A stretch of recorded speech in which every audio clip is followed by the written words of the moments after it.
Euh, Bonjour à toutes et à tous. Et c'est à moi que revient le plaisir de présenter Elisabeth Laville, qui était déjà dans cette salle en 2019. Elle nous invitait à orienter les stratégies et activités de nos entreprises et organisations de sorte à ce que leur impact, la résultante de leur existence et de leur action, soit positif.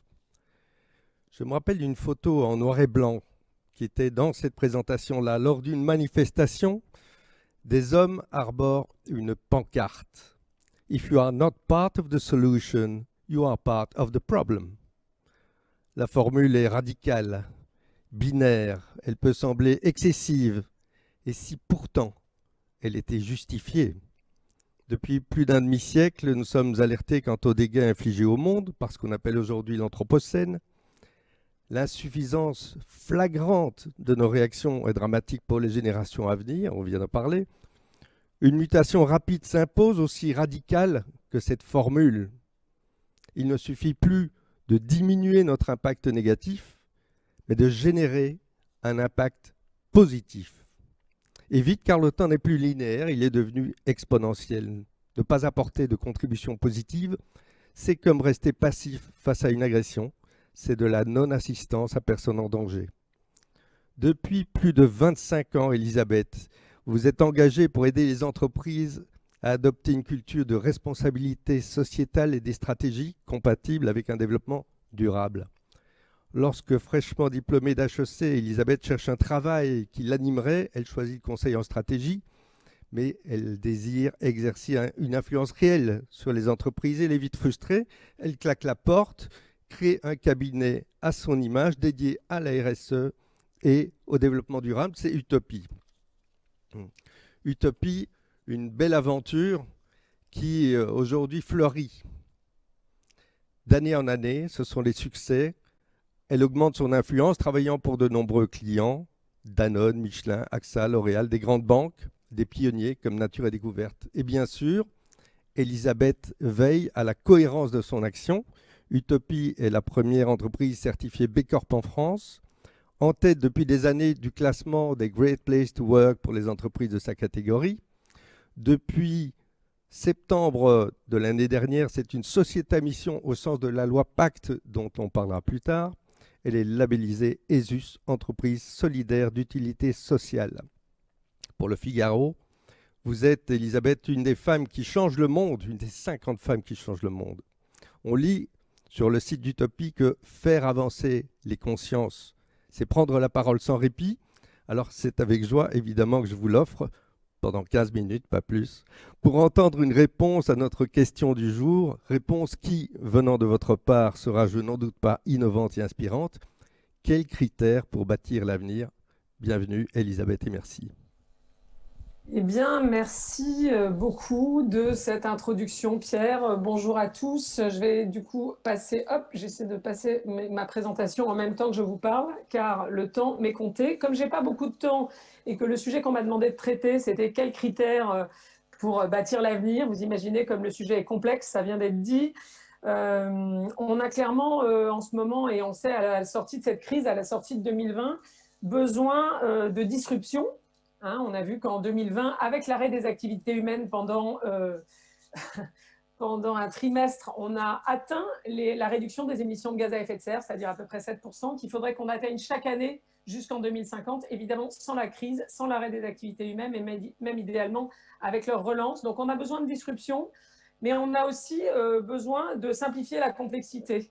Et il y a quelqu'un que j'aime beaucoup, qui est Jaime Lerner, l'ancien maire de Curitiba, qui dit que quand on veut changer un système complexe, il faut chercher, un peu comme en acupuncture, les points d'énergie sur lesquels on peut appuyer, quelques points d'énergie de manière simple, sur lesquels on peut appuyer pour faire basculer le système. Et je voulais, plutôt que de traiter l'ensemble des systèmes, les objectifs de développement durable, les 17 objectifs, les 200 questions de Bicorp, tout ce qui essaie d'embrasser cette complexité, je voulais finalement vous proposer l'inverse, c'est-à-dire d'essayer de se dire, et si on se focalisait pour la relance et pour les années qui viennent, puisque la question c'était aussi les indicateurs de la relance, sur un indicateur clé qui est assez nouveau, me semble-t-il, sur lequel nous, chez Utopie, on travaille pas mal, qui est un indicateur de diversité économique, qui est une clé de la relance, me semble-t-il, pour les territoires et pour les entreprises.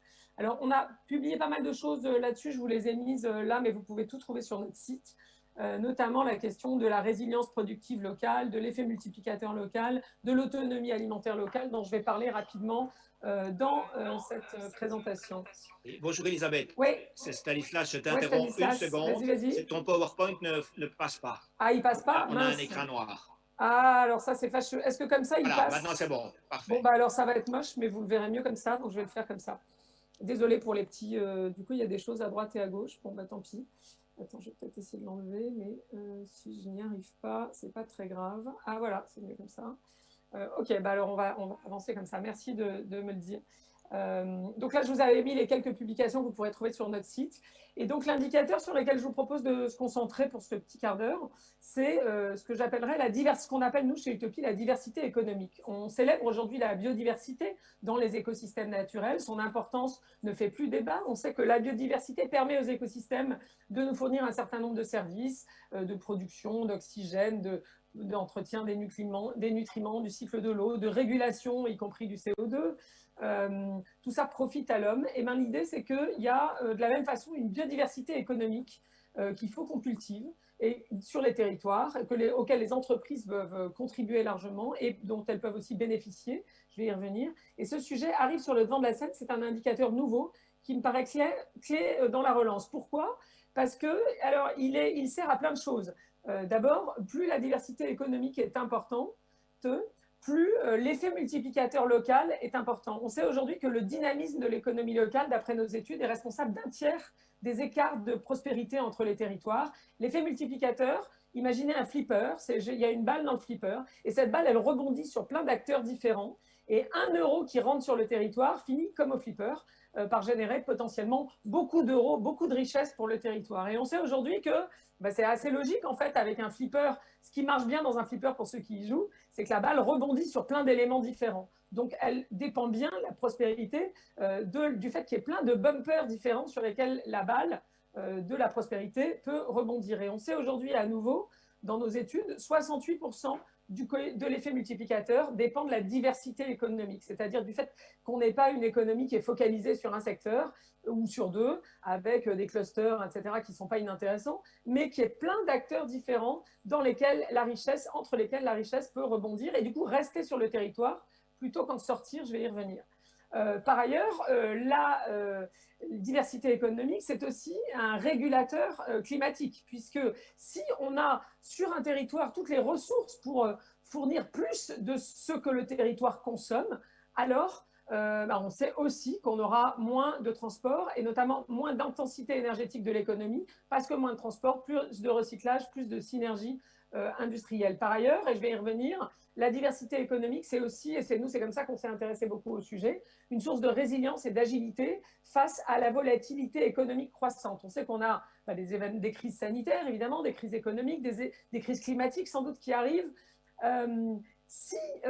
Toutes ces crises vont entraîner des ruptures dans les chaînes d'approvisionnement. Si on a une économie locale qui est plus diversifiée, alors une entreprise ou un consommateur a plus d'options locales quand il vient à manquer de quelque chose du fait de ces crises. Et donc, c'est plus d'agilité, plus de résilience.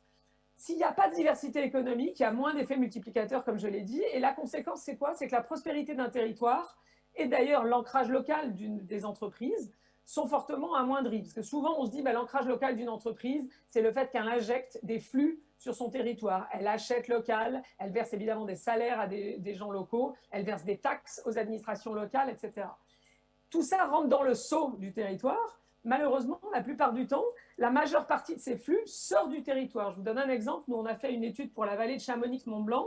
On se rend compte que 72% de la richesse qui rentre via les touristes et 65% des créations d'emplois liées à cette richesse ressortent en fait de la vallée. Pourquoi? Parce que les restaurants, les hôtels, d'ailleurs, une grosse partie de leurs achats sont à l'extérieur du territoire. Donc, d'une certaine façon, l'argent rentre, mais il ressort immédiatement et il profite moins au territoire. Et les entreprises qui essaient de calculer la richesse qu'elles produisent sur le territoire en achetant local, en versant des salaires, en versant des taxes, voient bien que d'une certaine façon, si on veut augmenter cet effet multiplicateur, il ne se joue pas au niveau de l'entreprise, il se joue dans l'écosystème. Il faut qu'on ait des territoires qui sont mieux capables de garder ces richesses avec, par exemple, des chaînes plus riches de fournisseurs locaux. Ce qu'il faut avoir en tête, c'est que cet effet multiplicateur local, il a été divisé par 2, là c'est un chiffre France, depuis les années 50. Donc les territoires, quelle que soit l'échelle à laquelle on regarde, là c'est la France, sont de moins en moins capables de faire rebondir, entre guillemets, les euros qui rentrent du fait de la mondialisation, des exportations, etc.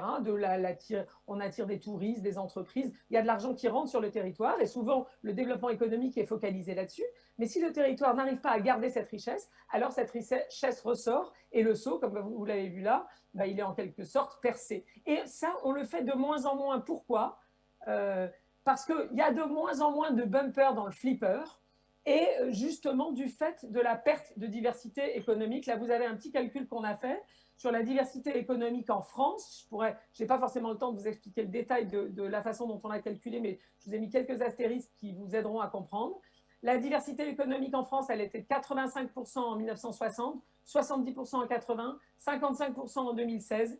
Et si on projette cette tendance, on arrive à 46%, c'était pré-Covid, à 46% en 2030. Autrement dit, on polarise nos économies locales, nos territoires, on perd de la diversité économique et du coup, on perd, j'en ai parlé tout à l'heure, de la prospérité, de la capacité à garder la richesse qui rentre sur un territoire, à la faire fructifier et du coup, à en profiter. Le problème, c'est que sans diversité économique, la résilience des entreprises est aussi fortement compromise. Ça ne concerne pas que les territoires. Ici, vous avez une chaîne de valeur avant une crise. Et puis, une crise arrive, deuxième case, certains composants sont rompus, certaines relations sont rompues parce que le fournisseur de pédales automobiles, il est en Chine et que soudain, il ne peut plus produire. Donc, vous avez vu, en 2008, il y avait cette histoire. Un fabricant chinois de pédales automobiles ne pouvait plus fournir, et quasiment toute l'industrie automobile s'arrêtait. Ça arrive régulièrement avec une crise sanitaire, une crise économique, demain une crise climatique. Si vous avez une diversité économique locale, alors vous pouvez ajouter de nouveaux composants à votre chaîne de valeur, y compris des composants plus locaux. Vous avez plus d'options pour stabiliser, pour rendre plus résiliente, au fond, votre nouvelle chaîne de valeur et la recomposer, c'est la dernière case, autrement à l'avenir, de manière aussi à rebondir dans un contexte où l'économie est de manière croissante fragilisée avec de gros risques de rupture de l'activité, de rupture des approvisionnements, d'interruption des transports, de volatilité des marchés, de raréfaction des ressources, etc., etc. On a vu d'ailleurs pendant la crise du Covid que cette diversité économique était un facteur de résilience. Pas seulement parce qu'on produisait déjà localement ce dont on venait à manquer, en l'occurrence du gel, des respirateurs et des masques, mais parce qu'on avait une diversité dans le tissu industriel qui faisait qu'il y avait même des alliances improbables. À gauche, vous avez la filière cognac qui s'est alliée avec des gens qui vendaient de l'embouteillage pour du vin, pour faire des gels hydroalcooliques. Au milieu, Dyson, fabricant d'aspirateurs et de ventilateurs, qui s'est mis à fabriquer des respirateurs avec les mêmes pièces que celles qu'il utilise déjà. 1083 qui fait des jeans made in France, qui fait des masques, etc. etc. Et mon point, c'est que cette diversité économique, on peut la mesurer exactement d'ailleurs avec le même indicateur que celui avec lequel on mesure la biodiversité. Ça s'appelle l'indice de Shannon. Vous aurez ces slides, donc je vous l'ai mis pour que vous puissiez creuser un peu le sujet s'il vous intéresse. Ça repose essentiellement sur le concept d'entropie. On prend une unité, exemple ici une forêt, on prend une unité et on regarde si elle est une surprise par rapport à ce qu'on aurait. Et plus l'unité est une surprise, plus ça veut dire que la forêt est diversifiée. Et on peut faire ça avec les emplois et les secteurs d'activité pour l'économie. Et qu'est-ce que ça donne ? Alors, je vous ai mis une petite dédicace à mon ami Stanislas et à sans doute la plupart d'entre vous. On a regardé rapidement, en préparant cette présentation, les arrondissements belges pour regarder qu'est-ce que ça donne si on applique cet indice de diversité productive aux différents territoires. Et la diversité productive étant ici agricole autant qu'industrielle. On voit quoi ? On voit qu'il y a une différence déjà entre les territoires. Vous avez l'indice de diversité qui est très haut dans certains arrondissements et très bas dans d'autres. Donc c'est intéressant, ça veut dire que c'est des territoires qui n'ont pas la même résilience, qui n'offrent pas les mêmes options locales aux entreprises qui y sont implantées, etc. Et puis on a mis aussi à droite l'écart avec la performance moyenne des territoires de même taille, et ça c'est aussi intéressant. Un territoire qui a une forte diversité économique et en plus un gros écart avec les autres va être plus résilient et avoir une économie locale plus dynamique, un effet multiplicateur, un coefficient multiplicateur plus solide aussi. L'intérêt, c'est quoi? C'est que plus la diversité économique est élevée, plus, j'ai dit, on a des options locales pour les entreprises, des options d'achat local, des options de synergie. Je vais donner l'exemple de la filière cognac avec les embouteilleurs tout à l'heure, de faire des synergies pour faire face à des ruptures dans les chaînes d'approvisionnement, plus d'options d'économie circulaire, des solutions de repli face aux aléas climatiques éventuels, etc. Et on se rend compte qu'en plus, il y a un effet exponentiel. Si, en gros, vous accroissez de 1% l'indice de diversité de mesurer l'indice de Shannon dont j'ai parlé, vous accroissez de beaucoup plus le nombre de synergies possibles pour les entreprises. À terme, cet ancrage local des entreprises, d'ailleurs, dans cette perspective, il sera plus seulement lié aux salaires, aux taxes et aux achats, mais il peut aussi être repensé à travers l'offre. Ici, je vous ai mis un exemple d'une société japonaise qui, historiquement, à Toyama, au Japon, opérait comme un centre de recyclage qui